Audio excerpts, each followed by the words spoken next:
बेवकूफ। जाए दे बिटिया। अरे नहीं माँ जी, तई गाड़ी वालन से फुटपाथ पे चले वालन के जान के भी खतरा बा। पुलिस वाले इन लोगों के पकड़ के इनका लाइसेंस काहे जब्त कर लेवले। थैंक यू बिटिया, तू एन वक्त पर आकर हमार जान बचा ले लू, वरना एक्सीडेंट बहुत बुरा हो सकत रहे। अरे नाना माँ जी, रवा के हमार शुक्रिया अदा करे के कोनो जरूरत नहीं के।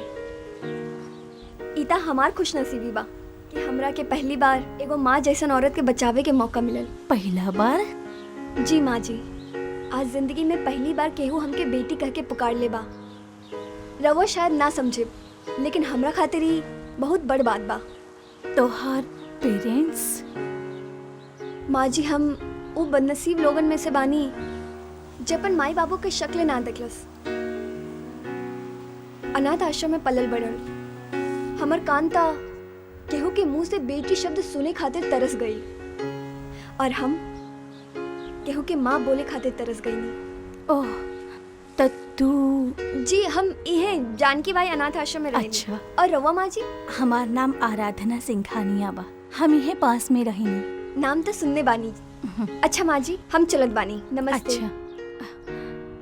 लेकिन माँ जी, रवा कैसे जाइब? वहाँ हमार कार खड़ा बिया, हम रोज सवेरे मॉर्निंग वॉक खातिर आवेनी। बेटी, तू अपन नाम ना बतौलू? जी, हमर नाम। तू हमार जान बचौले बाड़ू, तोहार नाम जाने के हमार पूरा हक बा। अनाथ आश्रम वालन हमर नाम संगीता रखले बा। संगीता, तू वाकई इनाम पावे के काम कैले बाड़ू। नहीं माँ जी, जिंदगी में पहली बार एगो छोट सी खुशी हासिल भइल बा, जे हमरा खातिर बहुत बड़ बा। एकरा के इनाम के तराजू में मत तौली। अच्छा, नमस्ते।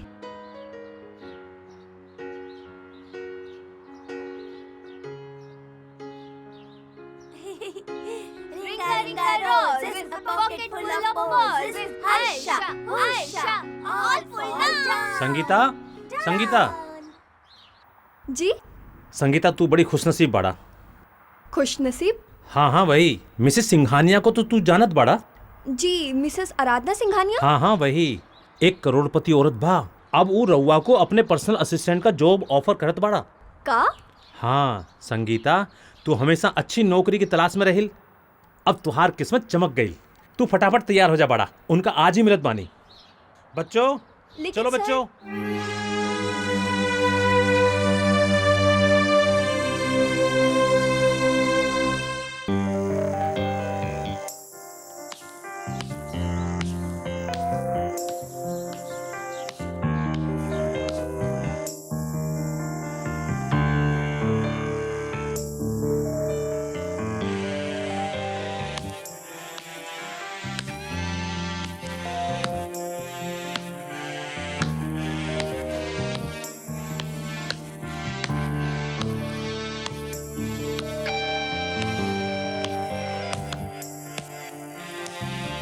आओ बिटिया। माँ जी? जियत रह। मैनेजर साहब तो के सब समझा देले बारे ना? हाँ, लेकिन माँ जी, हमरा के तो सिर्फ अनाथ आश्रम में छोट बच्चन के ख्याल रखे के तजुर्बा बा, और कोनो काम के हमरा के तजुर्बा ना बा। तोहके जे काम आवेला उहे तोहके करे के होगी। समझ लो, एक घर में एक 45 साल के बच्ची रहेली, जकरा के भूले के आदत बा, तोहके बस ओके संभाले के बा। इतना तक कर पैबू न तू? हमरा जैसन अनाथ लड़की के एगो माई के सेवा करे से बढ़कर और का सौभाग्य होई। तो ठीक बा, इतना बड़ा घर में रहे वाला सिर्फ दुगो बाड़े, एगो हम और हमार बेटा अभिलाष, तीसरी तू होबू। बोलो मंजूर बा? माँ जी, हमरा के किस्मत पे बिल्कुल विश्वास ना रहे, लेकिन अब हो गई बा। काहे कि वो 20 साल बाद ही सही हमरा के माँ के दर्शन करा देलस। चलो, हम तोहके एक घर के बारे में समझा देता नहीं, खासकर हमार बेटा के कमरा तोहके दिखा देता नहीं, हमेशा गंदा रखेला। तोहके ओके ठीक ठाक करे के बा। कलू आ रहल बा ना? आव।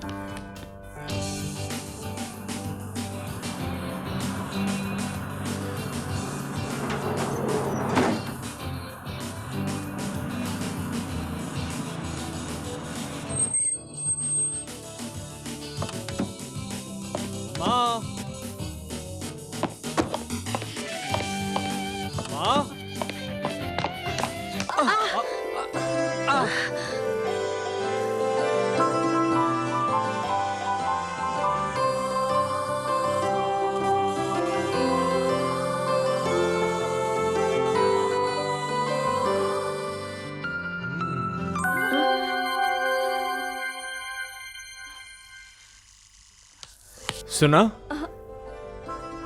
जी हमू अभिलाष, अभिलाष, आवत है माँ। माँ जियत रहा। कैसन रहल तोहार शिमला ट्रिप? बहुत बढ़िया, बहुत मजा आयल। वापस आए के मने ना करत रहल। तो फिर अइला काहे? उहे रह जाइता। आपन माई के याद आवत रहल। अच्छा, बदमाश कहीं के। अच्छा सुना, जल्दी से तैयार होके आजा, साथ में नाश्ता कल जाई। ठीक बा। अच्छा माँ, हाँ वो लड़किया के हो? लड़की? अब हाँ, वो संगीता बिया। तू तो कबो घर पे रहेला ना, वो हमके कंपनी देवे खातिर। जल्दी आ जाई। हाँ हाँ।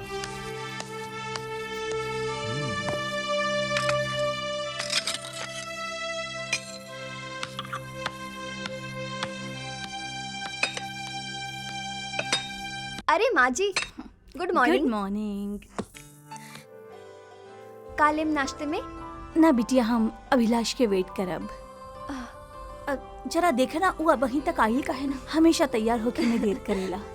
जी। अरे वहाँ ना, यहाँ। Oh sorry.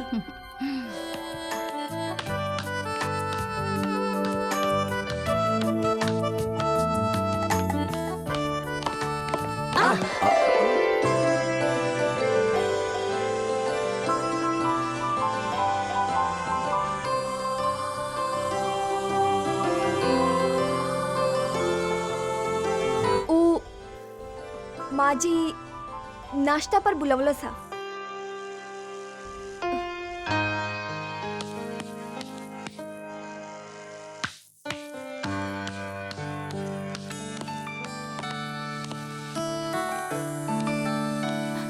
अभिलाष आ रहल बा। जी। आवा बेटा, हाँ। का खइबा? वाह। लाओ, हम काट देत बानी। रवा कुछ ले? हाँ।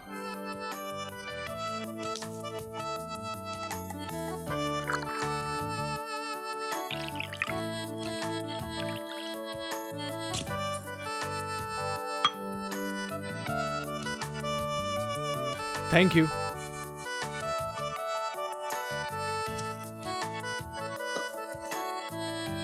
माँ जी हम तनिक देर खातिर अनाथ आश्रम हो आई। तू वहाँ काहे जाइल चाहत बड़ू? माँ जी वो बात ई बा कि वो बच्चन के हमरा से बहुत लगाव बा और एक्चुअली हम भी उनके बहुत मिस करतानी।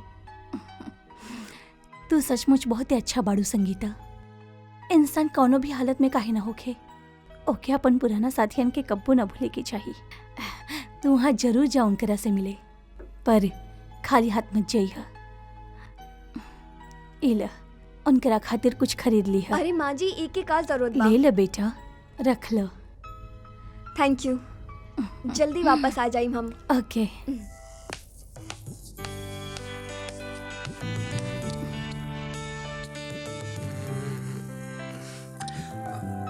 अच्छा माई, हम चलत है। अरे तू कहाँ जा रहा? ना माई, हम नाश्ता तो हम करके चलत जा। है माँ, हम चलत है। अरे लव यू, बाय। बेटा नाश्ता तो कर लो। जल्दी ये लड़का की शादी करावे के होगी, तब भी ही घर पर टिकी।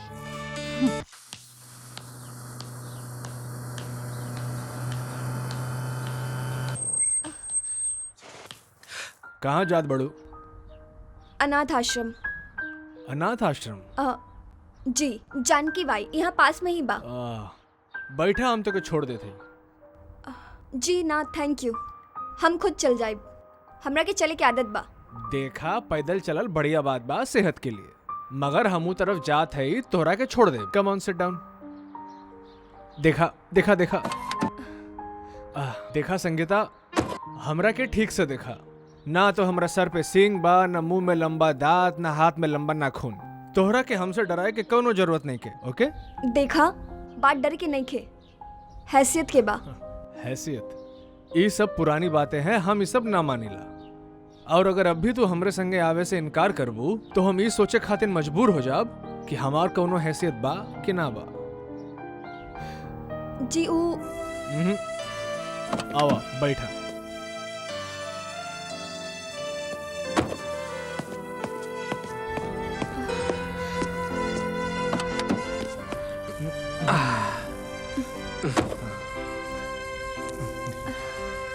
चली? जी।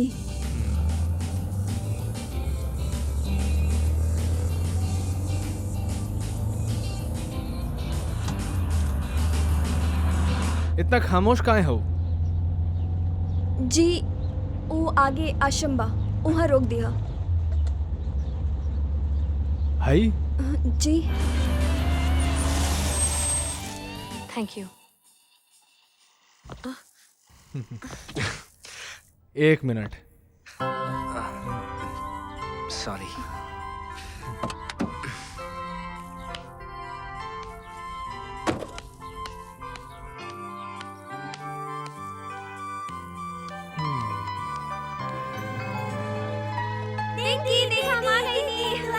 छोटू कैसन बा तू?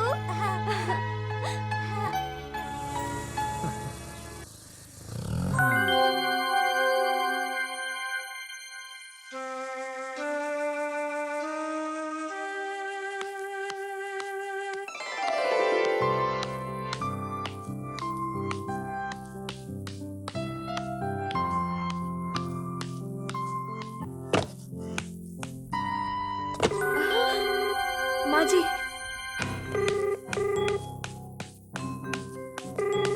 हाँ हेलो माँ जी, सॉरी आश्रम से आए में तनी देर हो गई। माँ जी नहीं, हम बोला थे। रवा रवा के कुछ चाहिए? हमारा आवाज सुन के तू काहे इतना घबरात हो? और वैसे भी बात करे खातिर कुछ चाहे के जरूरी बा का?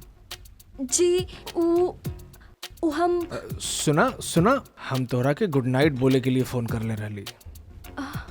So good night, sweet dreams.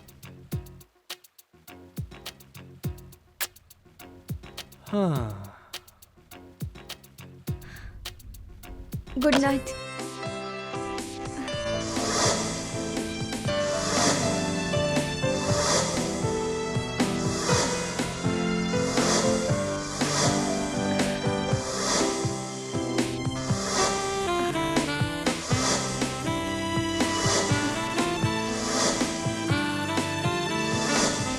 Sangeeta, ये तू का सोचत बाड़ू?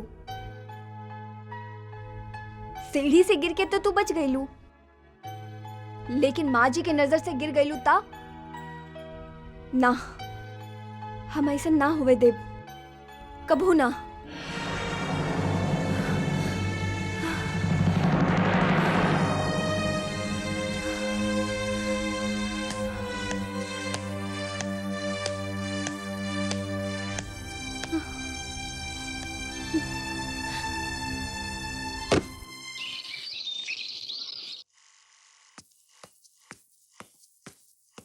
गुड मॉर्निंग माँ। गुड मॉर्निंग बेटा, यू आर लेट। अच्छा का नाश्ता करबा? Bread butter. ओके।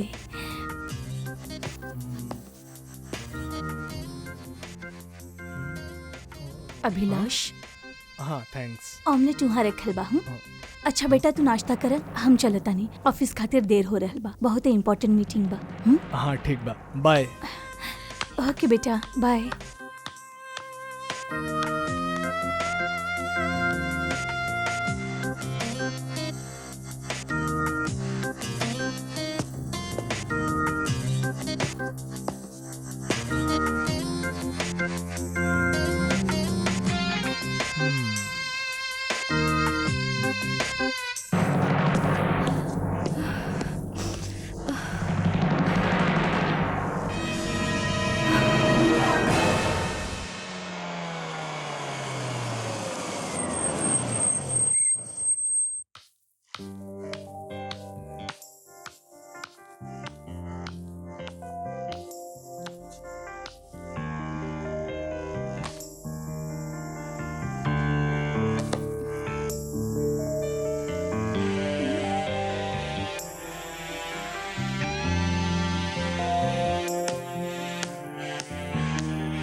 ई ली माँ जी, राउत दवा।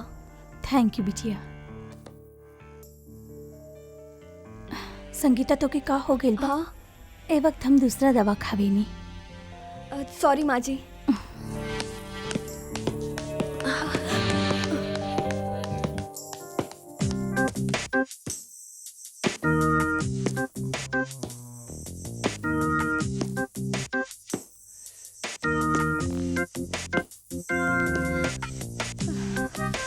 अभिलाष। माँ, आप मीटिंग से जल्दी आ गई लू? हाँ, का भइल तो के? कुछ नहीं, हम बाहर जाते ही।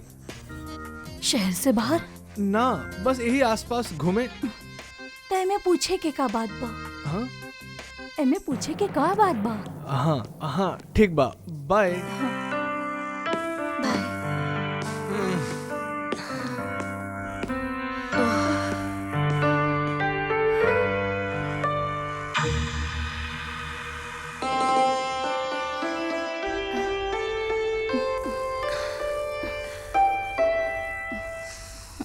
बस बेटा, तू थक गेल होगबू।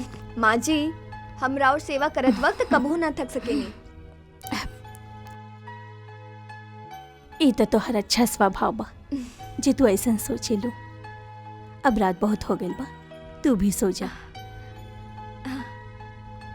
Good night. गुड नाइट बेटा।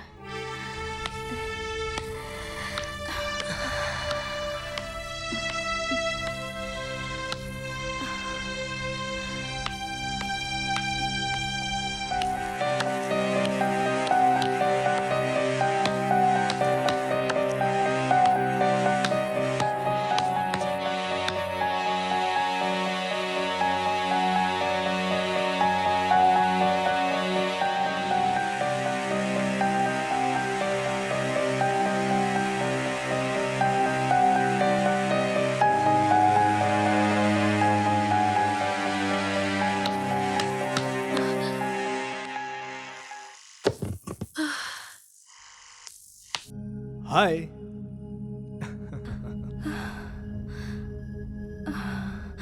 हाँ,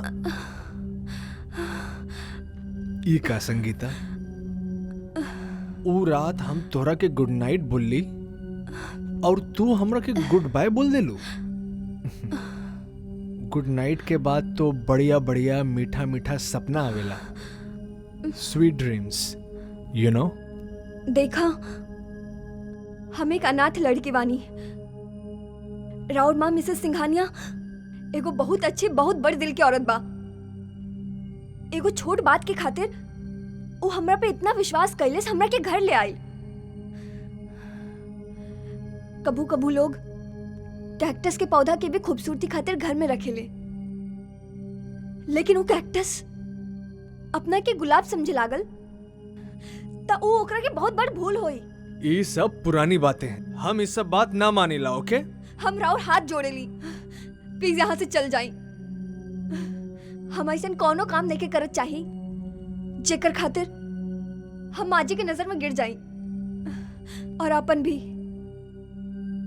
आप मानी चाहे ना मानी, हम अपन हैसियत ना भूल सकेनी। हैसियत? बात अगर खाली हैसियत के हो ना, तो हम ये फर्क के मिटा देब। हम छुपा के नहीं, बल्कि सारा दुनिया के सामने तोहर हाथ पकड़ के ये ऐलान कर देब कि हम तोहरा से प्रेम करीला। हम मजबूर हई अपन दिल से। हम तोहके देख ली, पसंद कैली और अपन दिल दे दिली। ई उम्र में तो हर लड़की अच्छा लागे। हमू लड़कवन में से नहीं हई संगीता। हमें लड़की के कौनो कमी नहीं के। एक से एक खूबसूरत लड़की हमार आगे पीछे घूमेली, लेकिन आज तक हम केहू के पसंद ना कैली। हमार पहली और आखिरी पसंद खाली तू हो। अभिलाष, हम रउआ के ये कैसे फैसला समझाई? तो के अभी करे के पड़ी। या तो तू हमार प्यार स्वीकार करा, नहीं तो आज के बाद हम कबहू तो हर सामने ना आइब। नहीं अभिलाष, हमार प्रेम सच्चा हो संगीता। हम तोहरा के वचन देत हई कि ना तो हम तोहके माँ की नजर से गिराइब और ना तोके खुद के नजरों से गिरे देब।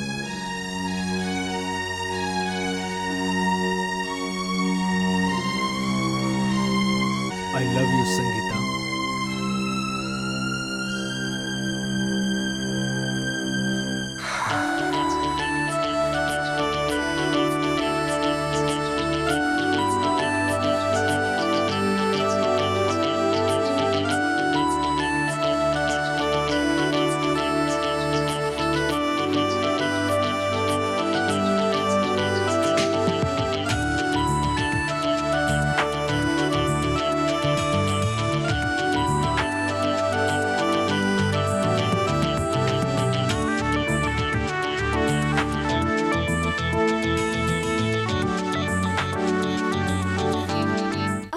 का भइल संगीता? बहुत देर हो गई बा, माँ जी इंतजार करत हुई हैं। तू अभऊ खुद के माई के नौकर काहे समझेलू? जब तक तू हमरा के अपन बीबी के अधिकार ना देबा तब तक हम एक वो अधिकार भी हम तो के बहुत जल्दी दे देब।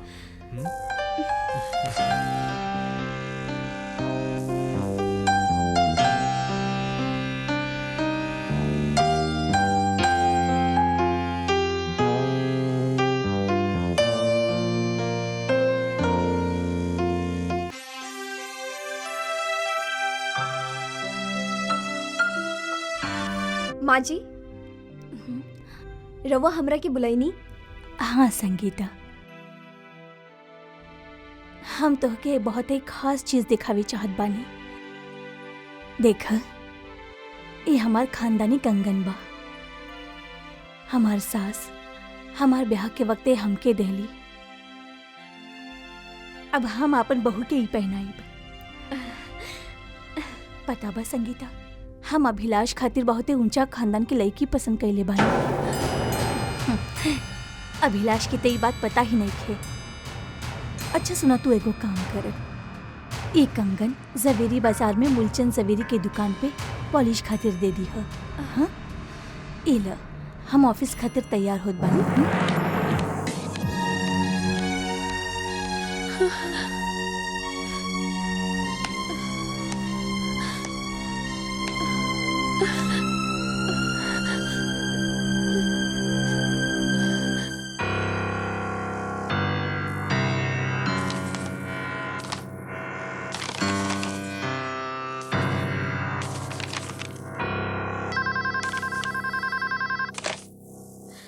मिसेस आराधना सिंघानिया हियर। मैडम, हमने के मूलचंद बोलता नहीं। हाँ मूलचंद जी, वो कंगन पॉलिश हो गई ले? नहीं था मैडम, रउआ के कहत मानी कोनो संगीता नाम की लड़की वो कंगन लेकर आवत मानी, मगर वो तो अभी तक यहाँ पहुँचत नहीं। हमनी के तो कबहू का इंतजार करत बानी ओके। का वो अभी तक वहाँ ना पहुँच ली? जी नहीं। अच्छा ठीक बा।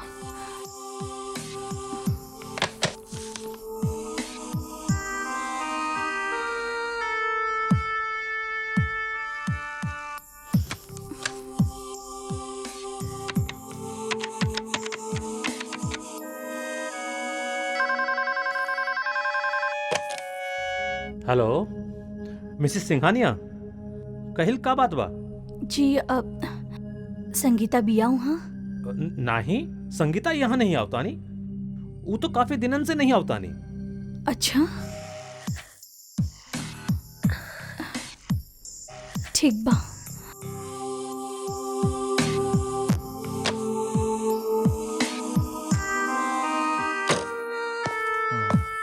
हेलो माँ। माँ, हाँ हाँ, का भैल, आप इतना परेशान काहे हो? कुछ ना, अभी आज सुबह हम संगीता के वो जड़ाऊ कंगन पॉलिश खातिर देहले रहली।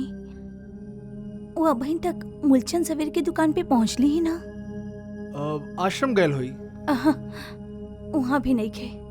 हम वहाँ भी फोन कैले रहनी। वहाँ ना गए हो? अभी काहे ना हम पुलिस में इन्फॉर्म करी? ना माँ, वो ऐसा लड़के नहीं के। ना, हमार कहे के वो मतलब नहीं खे। कहूँ बेचारी कोनो मुसीबत में न फसल होगी। ठीक बा, हम पुलिस स्टेशन जात हई, इंस्पेक्टर कदम से बात करे। हाँ बेटा।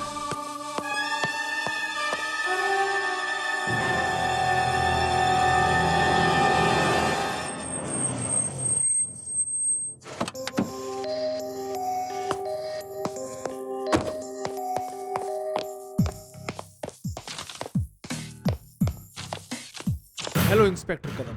अरे अभिलाष सिंघानिया साहब, आवा का बात है? एक कंप्लेंट लिखा हुआ के हो। बोला। एक लड़की हो, माँ के पर्सनल असिस्टेंट, संगीता नाम हो ओकर। सवेरे से घर से निकलल ही अभी तक ना आईली। लौटल नहीं खे?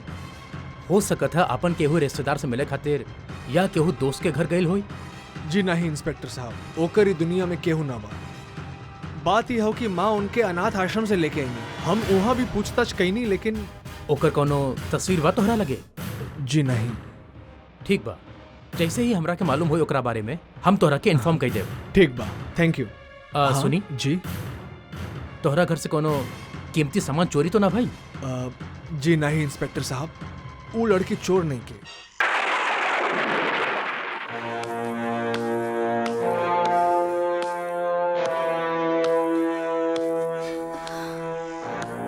कहाँ जा सकेली?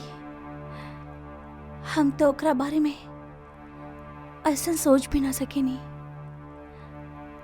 खुद तो गईली, हमके परेशानी में डाल गईली।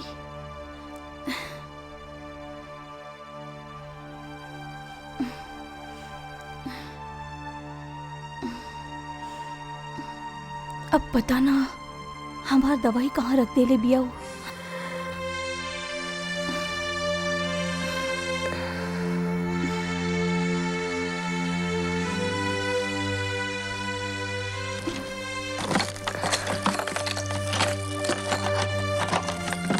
पता ना हमार दवाई कहाँ बा।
संगीता,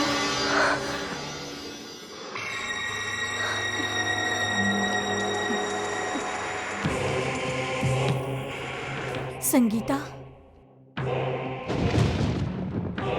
संगीता, हम तोहरा वजह से परेशान बानी और तू वहां खड़ा बाड़ू। अंदर आवा। संगीता, तू सुनत काहे ना बाड़ू?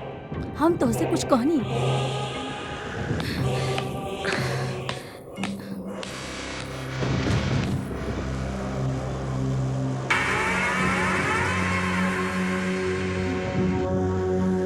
संगीता रुका।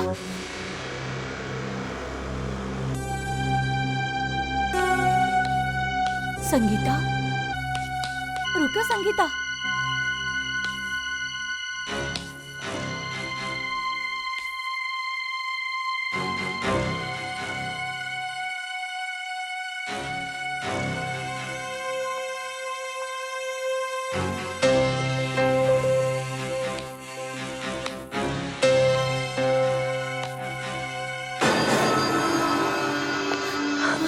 हेलो माँ। बेटा, ई लाइट तू ऑन कैला? नहीं, लाइट तो पहले से ऑन रहल। ये कैसे हो सकेला? अबही कुछ देर पहले तो लाइट गई रहली। हम संगीता के भी देखनी। संगीता के लाइट गैल रहल? माँ, कोनो वहम हुई? ना, ये हमार वहम नहीं खे। अच्छा ठीक हो, हम अभी पुलिस स्टेशन से ही आवत हैं, कंप्लेंट लिखा देले हैं। इंस्पेक्टर कदम कहत हन जैसे उनके कौनो खबर मिली बताई दी। आप कमरा में जाके रिलैक्स करा। हाँ ठीक बा।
रुका,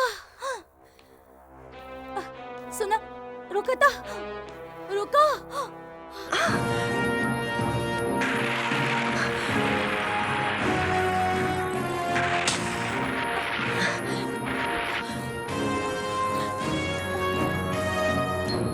हम खाता नहीं, रुक जा।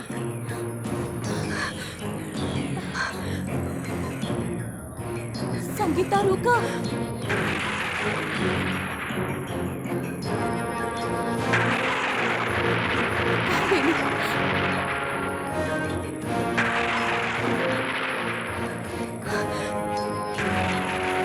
संगीता रुका, रुक जा संगीता, संगीता रुका।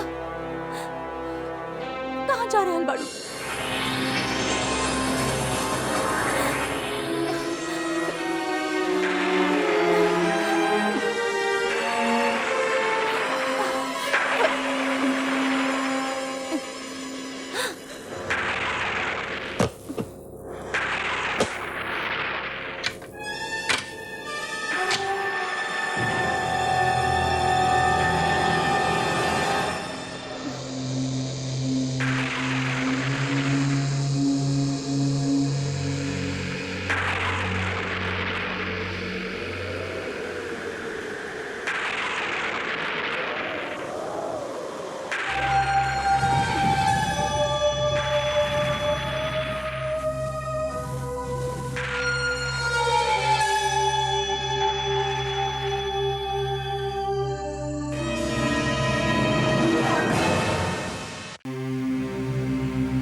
नमस्कार जी।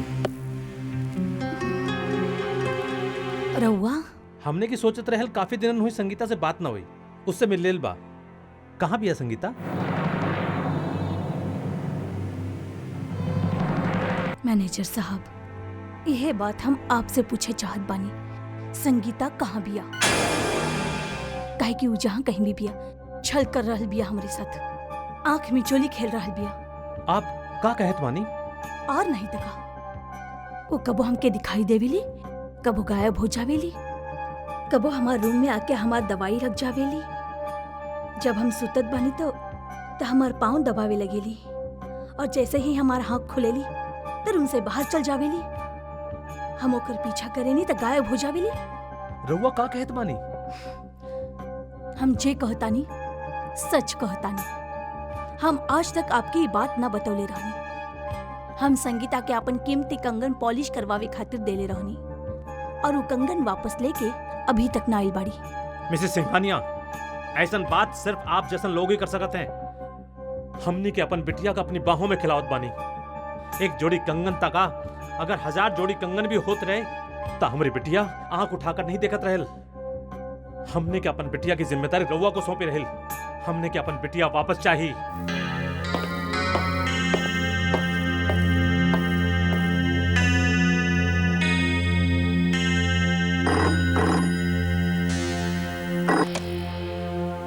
हेलो। रउआ लोग कुछ भी ना करतानी इंस्पेक्टर।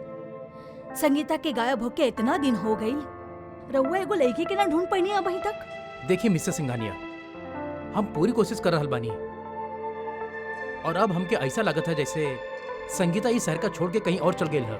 ई आपके ख्याल बा इंस्पेक्टर। वहाँ अनाथ आश्रम के लोग हम पर इल्जाम लगा रहल बाड़े कि हमने संगीता के तरफ से लापरवाही बरतत बानी। राहुल कहना बा कि संगीता शहर छोड़ के चल गई। ऐसन भी तो हो सकेला ओकरा पास इतना कीमती कंगन रहे, वो कोनो परेशानी में फंस गई होगी, कोनो चोर उचक्का ओकरा के। ना ऐसा कुछ ना होई। यदि ऐसा होकर तो अब तक पुलिस के ओकर जानकारी मिल गई हो। काहे कि हम अब तक शहर के तमाम पेशेवर मुजरिम और चोर चुकन के गिरफ्तार कैले बानी, और सबसे संगीता और ओकर कंगन के बारे में जानकारी ले ले बानी, लेकिन केहू के ओकर बारे में पता नहीं खे। मिसेस सिंघानिया, रउआ ओकर बारे में बिल्कुल बेफिक्र रही। काहे कि हमने का ऐसा लागत था कि कंगन लेके वो फरार हो गया, लेकिन रउआ चिंता ना करी, वो जहाँ भी जाई हम ओकरा के ढूंढ निकालब। ठीक बा। ठीक है।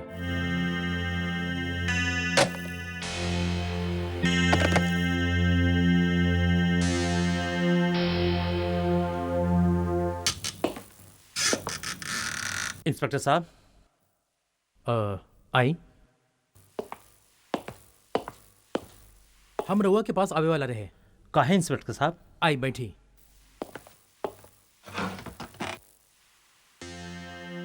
हमार बात ध्यान से सुनी। जब कोनो मुजरिम के दिल में चोरी के ख्याल आवेला त चोरी का माल सबसे पहले वो अपन घर लेके आवेला। रउआ कहना का चाहत बा? हमने की कुछ समझत ना। हम रउआ के समझाता नहीं। जब मिसेस सिंघानिया आपन कंगन संगीता की देले रहनी, ई कह गए कि जौहरी की दुकान पर पुलिस खातिर दे दी, तो हो सकता है कि संगीता सीधे जौहरी की दुकान न जाके रउआ के आश्रम आयल होखी, जेकर जानकारी रउआ के ना हुए। और ई भी हो सकेला कि ओहिजा वो कोनो लड़की से मिलल होखी, जेकर वो कुछ बतायल होखी। इंस्पेक्टर साहब, कितनी आसानी से रउआ ने एक गरीब और अनाथ लड़की के ऊपर इतना बड़का इल्जाम लगा देल। मिसेस सिंघानिया भी यही बात कहत बानी। इंस्पेक्टर साहब, वो ऐसा लड़की नहीं बा। हमने के उसका परवरिश करत बानी। हमने के जानत की ऊ कैसन बा। अगर ऊकरा के जगह कोनो दूसरी लड़की हुई बा तो हमने के ई बात मान ले ता ऊकरा के ऊपर शक करत बा। लेकिन संगीता के लिए अगर भगवान भी कहत बानी तो ओकरा के ऊपर शक ना करत। रउआ बेवजह जज्बाती हो रहल बानी। आजकल के औलाद के जानकारी तो माँ बाप के भी ना होखेला कि वो कहाँ जावेला, कैसे मिलेला और का करेला। और देखी, पुलिस का कोनो सख्ती से काम करे के पड़े, ई हमनी के पसंद नहीं खे। यही खातिर अनाथ आश्रम में केहू के कुछ हो जानकारी हो तो रउआ प्लीज पुलिस को इन्फॉर्म करी। अब रउआ जा सकेला।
संगीता, तो यही बिया तोहार असलियत। एक छलावा बनकर अइलू तू एक घर में। हमार जान बचा के पहले तू एक घर में घुस लू, फिर हमार सेवा करके तू हमार विश्वास, हमार प्यार जीत लू। हम तो पे विश्वास करके पूरा घर तो पे सौंप देनी, और बदला में तू हमरे साथ विश्वासघात कैलू। हमार जड़ाऊ कंगन लेके त तू भागी गई रहलू। अब का चुरावे आइल बाड़ू? नाही माँ जी, हम यहाँ चोरी करे ना आइल बानी, बल्कि रउआ के बहुत बड़ सच बतावे आइल बानी हम। सच ना, तू बहाना बनावे आइल बाड़ू। हम तोहरा पर विश्वास कईनी और तू हमरे ही साथ विश्वासघात कैलू। ना, हम कौनो चोरी ना कैले बानी, और हम राउर विश्वास के भी धोखा ना देले बानी। राउर विश्वास के धोखा देवे वाला हम ना बानी, केहू और बा। चुप!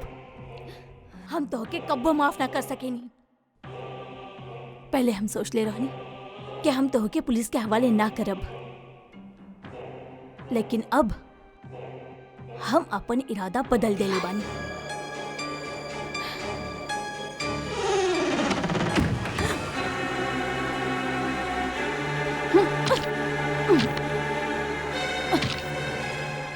ओह, तो तू पूरा तैयारी से आइल बाड़ू, लेकिन हम तोहारी ई हरकतन से डरे वाला नहीं खी। आराधना सिंघानिया नाम बा हमार।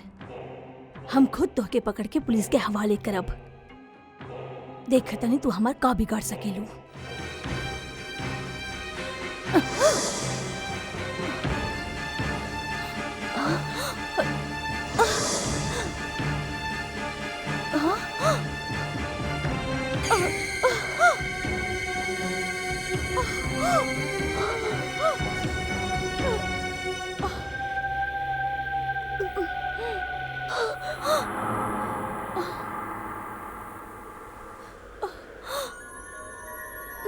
संगीता, हाँ, अब हम सिर्फ एक हवा की झोंका बानी, जेकरा के महसूस तो कर सकेला, लेकिन छुअल ना जा सकेला। ये सब कैसे भइल? के कैलस ये सब? यह सच्चाई तो आज हम रवा के बतावे आइल बानी कि हमरा के एक जिस्म से आत्मा के बनैलस। ई कहानी वो दिन शुरू भइल जे दिन हम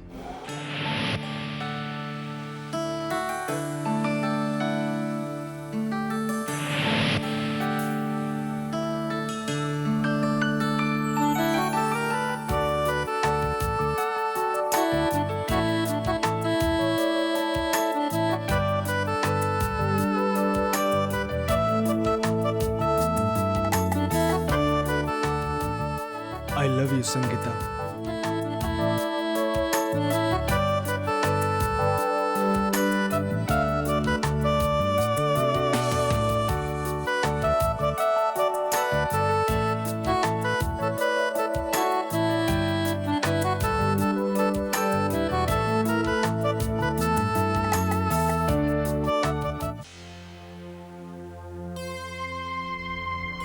माँ जी, जब रवा हमरा के वो जड़ाऊ कंगन पॉलिश करे दिए रहनी, त हम एगो अजीब से कश्मकश में रहनी, एगो अजीब से उलझन में रहनी। हमरा के तो कुछ समझ में ना आवत रहे कि हम का करें, कहाँ जाएं। तब ही हम अभिलाष के कमरा में गईनी।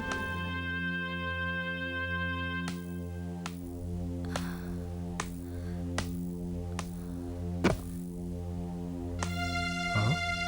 तू? हम माँ जी के कमरा से आवत हई। ई देखा, ये कहा हो? सोने के जड़ाऊ कंगन। ये तो के दिलस? माँ जी पॉलिश करवाए खातिर। अच्छा। माँ जी कहलस कि ई उनकर खानदानी कंगन हा, उनके सास उनके देले रही, और अबू आपन बहू के देवे चाहेली। बहू के? हाँ, माँ जी तोहरे खातिर एगो लड़की देख ले हई। बहुत जल्द तू तहार ब्याह हो जाई, बियाह? लेकिन हमरा से ना अभिलाष। केहू रहीस बड़ घर के लड़की के साथ।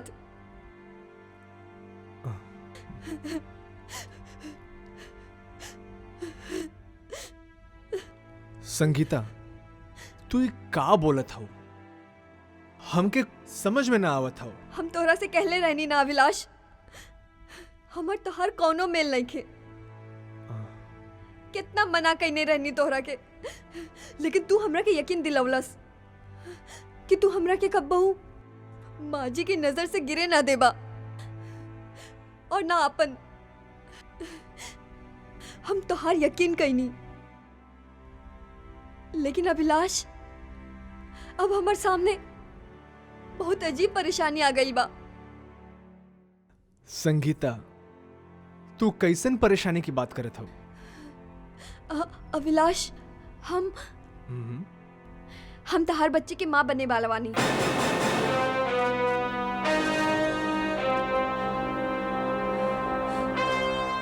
संगीता, ई अभिलाष, इमे गलती तो हम दोनों की बाना,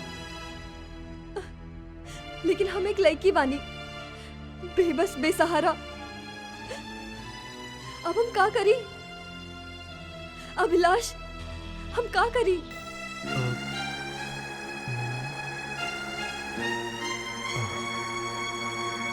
देखा संगीता, इमन डरे के घबराए के कौनो बात नहीं के। हम हई ना तोहरा साथे, तो कौन बात के फिकर हो? हाँ, तो का तू माजी से हमार बात करबा?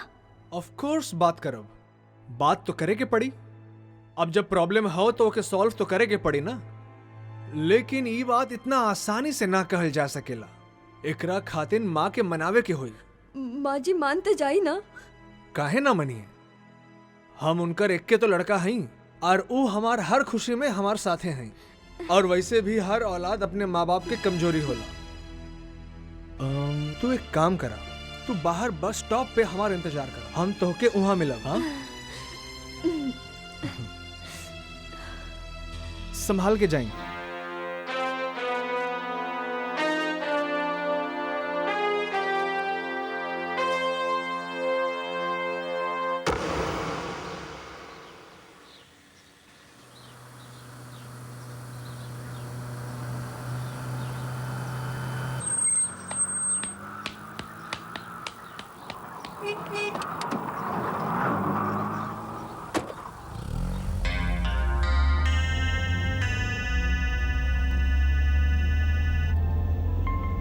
का सोचत हो संगीता? पता ना, एगो अजीब सा डर लगत बा। डरे के कौनो बात नहीं के। अब तू अकेले नहीं हो, हम हई ना तोहरा साथ।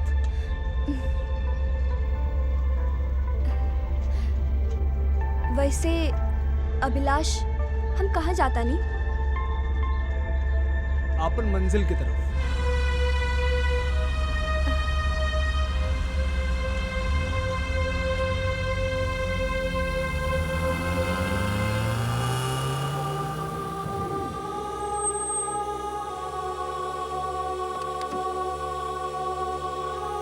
आवा संगीता, यहाँ आवा।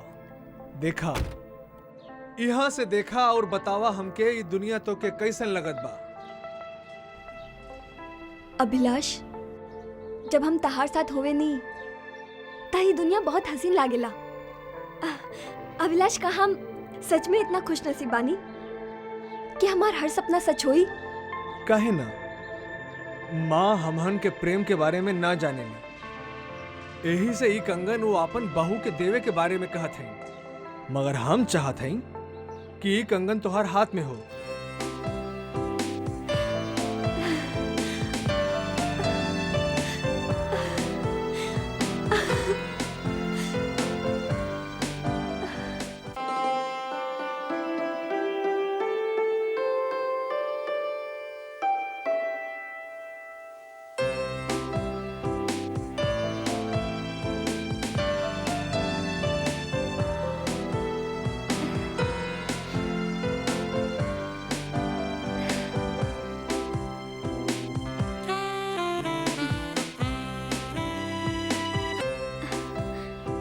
कब है संगीता?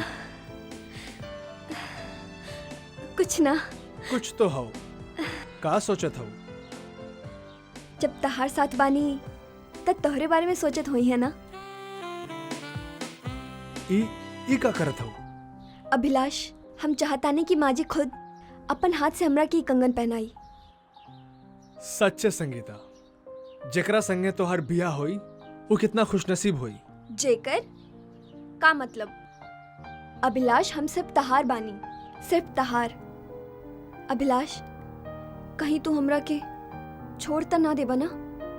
नहीं संगीता, हम हमेशा तुहार साथ है, लेकिन कबहू कबहू जिंदगी में अकेले चले के पड़ेला।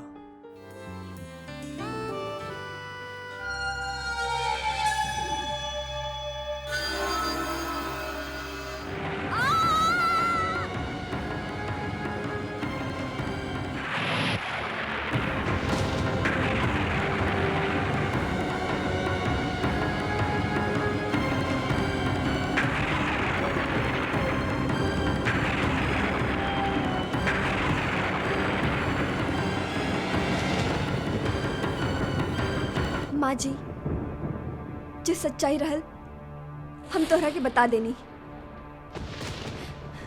आप त एगो अनाथ लड़की के ई सोच के अपन घर ले आईनी कि ओकर जिंदगी संवर जाई। ई राउर बहुत बड़ उपकार रहल हमरा पे। लेकिन माँ जी, सच तो ई बा कि राउर इहे घर में हमार जिंदगी बर्बाद हो गई।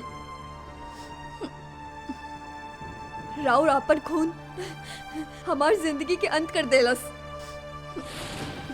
मार देलस हमरा के।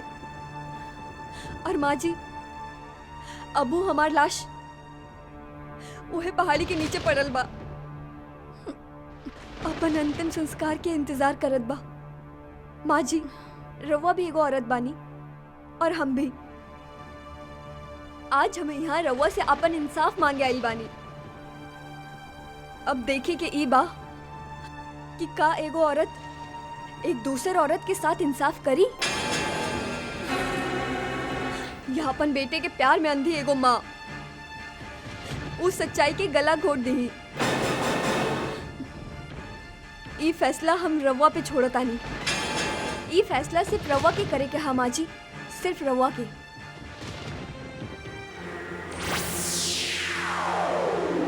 ई फैसला सिर्फ रवा के करे के। हाँ माँ जी, सिर्फ रवा के।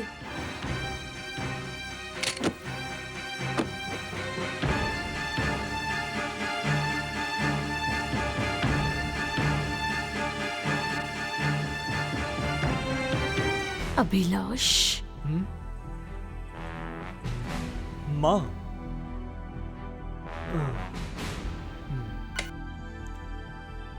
माँ, इतना रात के माँ कब है?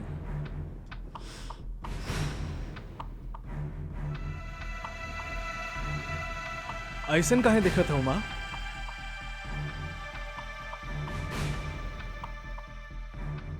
एगो सवाल बा जेकर जवाब चाहिए। कौन सवाल? संगीता कहाँ बिया?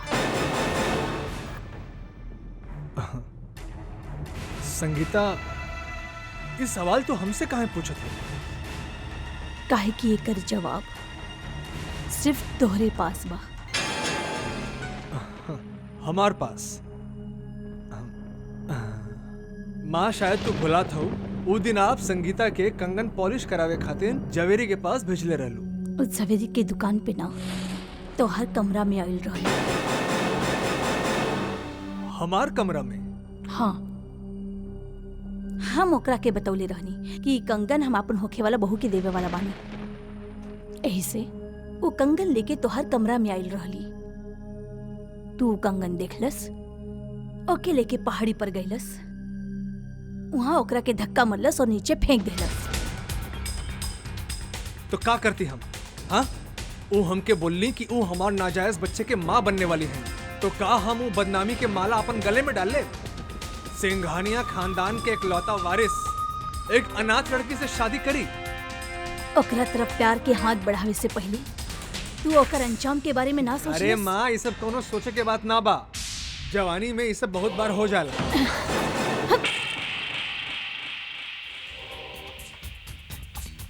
घी नारल बा हमके अपना आप पे कि हम तोहके अपन कोख से जन्म देहनी, कि हमार बेटा एगो खूनी बा, अपराधी बा, बलात्कारी बा। और ये बात तो के बोलस? संगीता। संगीता संगीता संगीता। माँ लगत हो तोहार तबीयत ठीक नहीं के। जब से संगीता गयल हैं आप ओकरा बारे में दिन रात सोचत हैं। आप कोनो बुरा सपना देख ले हैं। ये सपना नहीं खे, हकीकत बा। हाँ। संगीता हमके ये बात बतौलस, ये हकीकत बा। और तू ओकर कातिल बाड़, ये भी हकीकत बा। का करबू आप? आपन लड़का के पुलिस के हवाले कर देबू या फिर अदालत में चीख चीख कर ई कहबू कि हमार बेटा खूनी बा, ओके फांसी दे दा? ना माँ, तू ही ना करे सकेली। ई एक राज है। एके सिर्फ एक बेटा जानेला और एक माँ, और कौनो भी हालत में एक माँ आपन बेटा के दुश्मन ना हो सकेला। यही से माँ आपके आपन जुबान बंद रखे पड़ी। काहे एकर अलावा तोहरा पास कौनो दूसरा रास्ता नहीं के। ओके, गुड नाइट।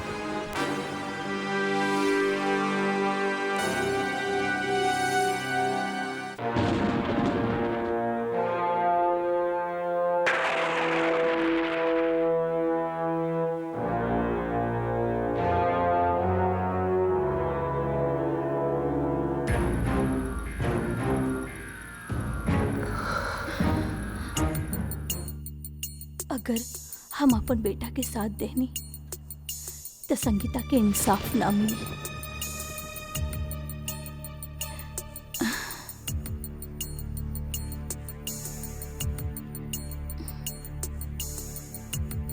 अगर हम संगीता के इंसाफ देवी चाहब तो हमार इकलौता बेटा हमसे बिछड़ जाई।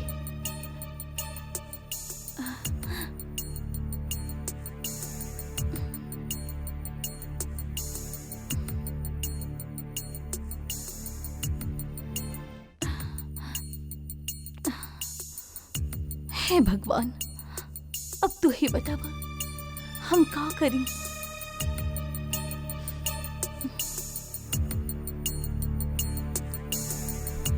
हम केकरा के इंसाफ दिलवाई, केकर साथ देई।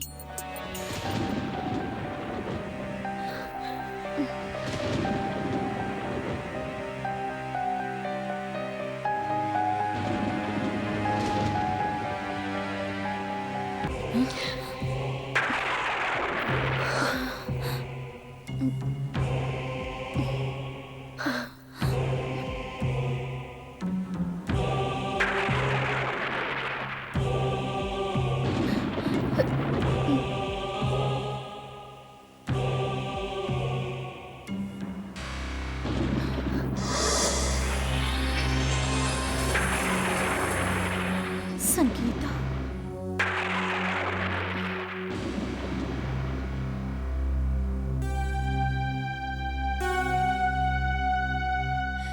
एगो भटक रहल आत्मा रवा के सच बतौलस, ई उम्मीद पर कि ओकर साथ इंसाफ होई। और राउर इकलौता बेटा ऊ भी इस सच्चाई से इनकार ना कैलस।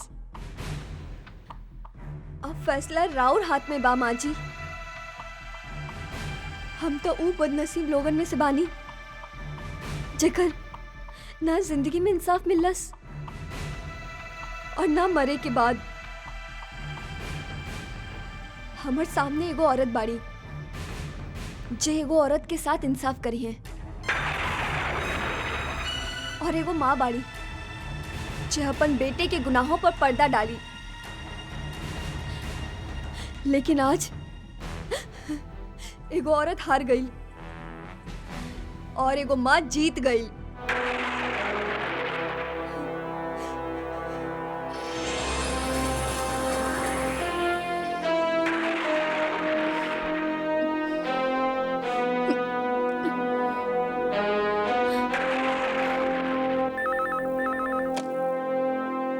हेलो।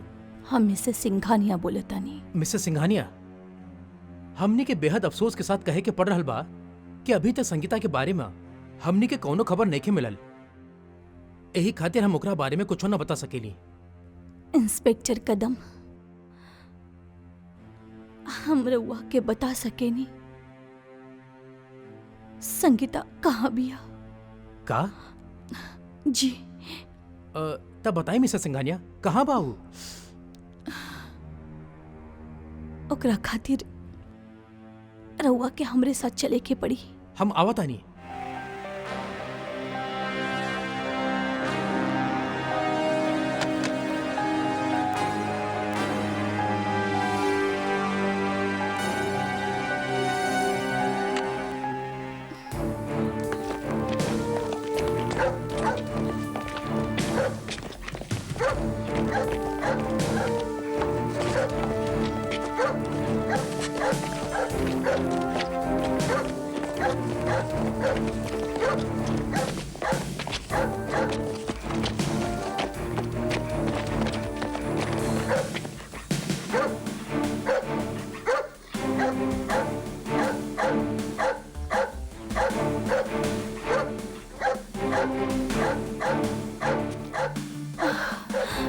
मिसेस सिंघानिया, ई? हाँ इंस्पेक्टर, ये भी है हमार personal assistant Sangeeta. Mrs Singhania, जब रउआ लाश के बारे में जानीला तब तो रउआ यहू जानता नहीं कि एकर कातिल कौन है।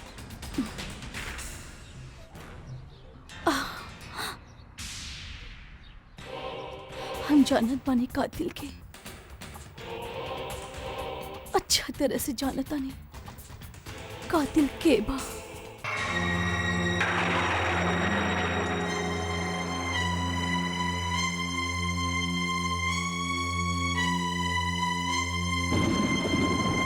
इंस्पेक्टर साहब, यह बा संगीता के कातिल। का? मिसेस सिंघानिया, रउआ ई का कहता नहीं? मिस्टर अभिलाष राउर बेटा है। हाँ इंस्पेक्टर साहब, बदकिस्मती से ही हमार बेटा बा, हमार वंश के आखिरी चिराग बा, हमार अंश बा। इहे संगीता के खून कैले बा। माँ, माँ, ई का बोलत हो? आपके का हो गए हो? आप अपन बेटा के जिगर के टुकड़ा के मौत के मुंह में ढकेलत हो? अरे ये सब तो एक सौतेली माँ करेली, आप तो हमार सगी माँ हई। यही बात के तो दुख बा हमके कि तू हमार बेटा बाड़ा। हम तो के अपन कोख से जन्म दिले बानी। इंस्पेक्टर साहब, ई लगत हो संगीता के मौत के बाद माँ अपन मानसिक संतुलन खो देले हैं। का मालूम का बोलत हैं? ना, हम अपन पूरा होश व हवास में बानी। संगीता के कातिल इहे बा। इंस्पेक्टर, खुद अपन आंख से संगीता की लाश देख के आइल बानी। हाँ मिस्टर अभिलाष, हम संगीता की लाश देख ले ली है।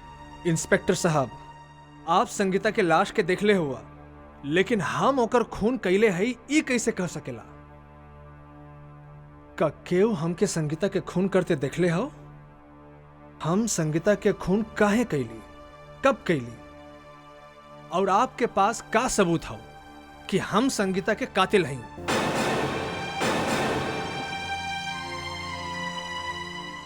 हाँ मिसेस सिंघानिया, रउआ के पास का सबूत बा कि संगीता का खून मिस्टर अभिलाष कैले बालन?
संगीता तू?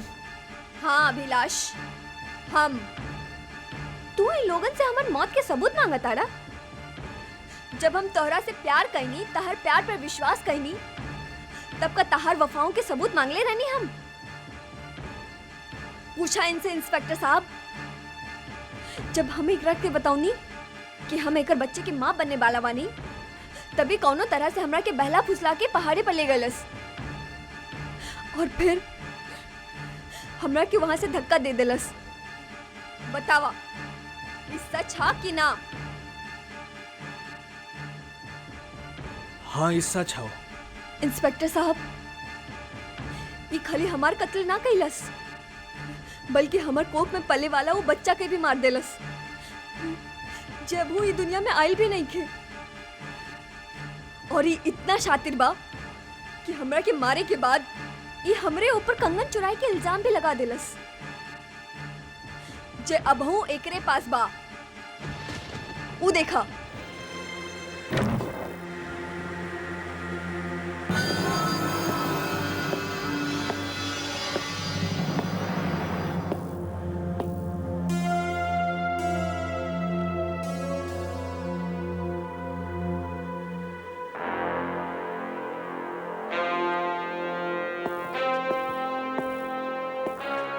मिस्टर अभिलाष, मिस संगीता के खून के इल्जाम में तोहरा के गिरफ्तार कइल जाता और हम पूरी कोशिश करब कि तोहरा के सजाए मौत मिले। गिरफ्तार कैला।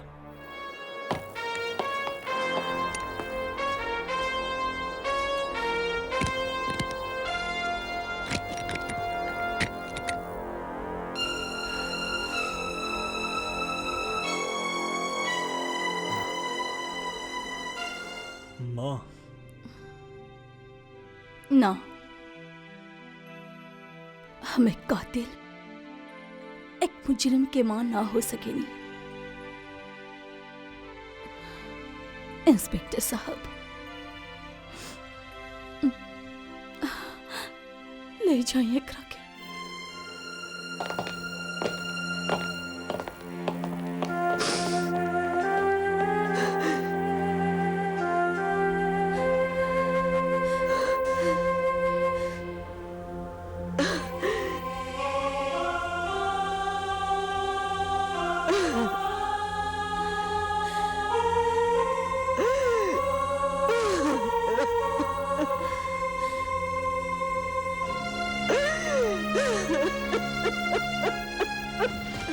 माँ जी, हम बहुत शर्मिंदा बानी।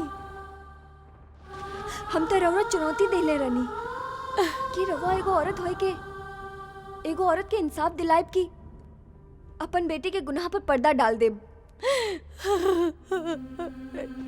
रउआ सचमुच बहुत महान बानी माँ जी, देवी बानी रउआ। जी तो चाहते राउर पाँव छू ली, पर का करी, अब हम सिर्फ एक आत्मा बानी। माँ जी, रउआ हमरा के इंसाफ दिला के हमरा के मुक्त कर देनी, लेकिन राउर साथ एगो बहुत बड़ ना इंसाफी भइल बा। ओकर भरपाई तो ना हो सकेला ना। माँ जी, अगर हर औरत आप जैसन माँ हुई है तो कौनो अभिलाष कौनो संगीता के साथ आज के बाद खिलवाड़ ना करी है। यह संतोष के साथ हम रउआ से विदा लेत बानी।